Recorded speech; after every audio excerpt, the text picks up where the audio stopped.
Have you ever seen an ant hill?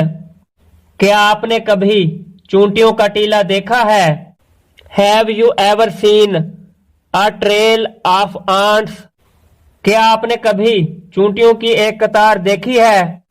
You might have noticed that ants are usually together? हो सकता है कि आपने गौर किया हो कि चूंटियां अमूमन इकट्ठी होती हैं। That's because ants live in groups. इसकी वजह यह है कि चूंटियां गिरोहों में रहती हैं। These groups are called colonies. ये गिरोह कॉलोनियां कहलाते हैं। Think of an ant colony as a family. चूंटी की कॉलोनी को एक कुंबे के तौर पर सोचें। The members of the colony work together. Colony के अराकीन मिलजुल कर काम करते हैं। By working together they complete many jobs.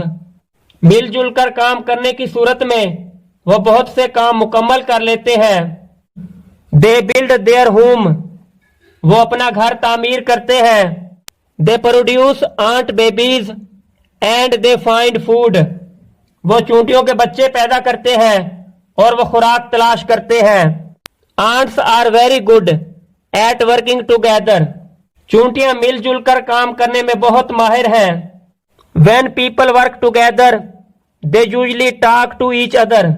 जब लोग मिलजुल कर काम करते हैं तो अमूमन वो आपस में बातें करते हैं। Scientists wondered if ants talked to each other too.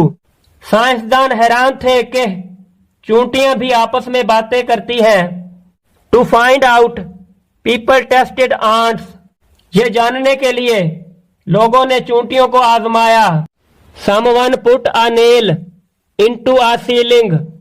किसी ने एक छत के अंदर कील गाड़ दिया। A piece of string was tied to the nail. कील के साथ डोरी का एक टुकड़ा बांधा गया।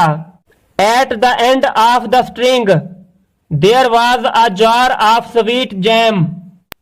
डोरी के आखिरी सिरे पर मीठे मुरब्बे का एक जार था।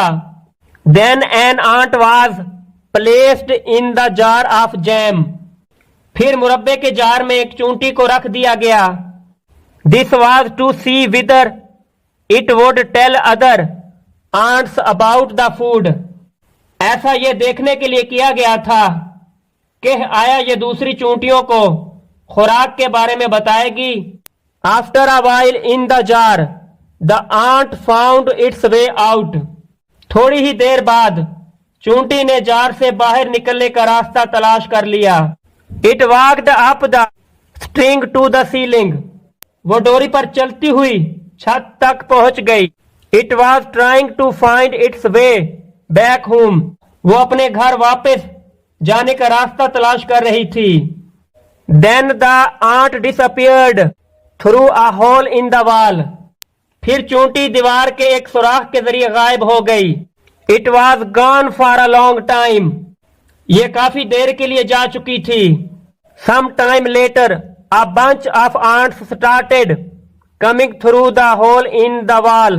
कुछ देर बाद दीवार के सुराख में से चूंटियों का गिरोह आना शुरू हो गया।